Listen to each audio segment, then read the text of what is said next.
ভাষায় বলা হচ্ছে পানিদিয়েলনিক। পানিদিয়েলনিক, পানিদিয়েলনিক মানে সোমবার। পানিদিয়েলনিক, পানিদিয়েলনিক মানে সোমবার। পানিদিয়েলনিক, পানিদিয়েলনিক মানে সোমবার। পানিদিয়েলনিক, পানিদিয়েলনিক মানে সোমবার। সোমবার, সোমবারকে রাশিয়ান ভাষায় কি বলে? সোমবারকে রাশিয়ান ভাষায় বলা হচ্ছে পানিদিয়েলনিক। পানিদিয়েলনিক মানে সোমবার। তো সোমবারের পর হচ্ছে মঙ্গলবার।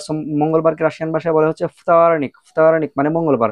ফ্তারনিক, ফ্তারনিক, ফ্তারনিক মানে মঙ্গলবার। ফ্তারনিক, ফ্তারনিক, ফ্তারনিক মানে মঙ্গলবার। ফ্তারনিক, ফ্তারনিক মানে মঙ্গলবার।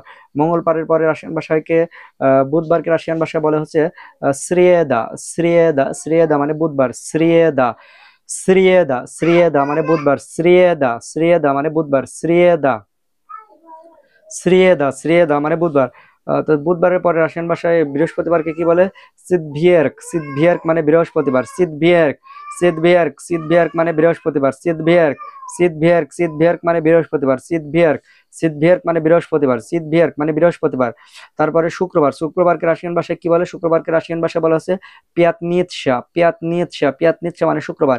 পিয়াতনিৎসা, পিয়াতনিৎসা মানে শুক্রবার। পিয়াতনিৎসা, পিয়াতনিৎসা, পিয়াতনিৎসা মানে শুক্রবার। পিয়াতনিৎসা, পিয়াতনিৎসা মানে শুক্রবার। তো শুক্রবারের পরে রাশিয়ান ভাষায় শনিবারকে কি বলে? সুব্বতা। সুব্বতা, সুব্বতা মানে শনিবার।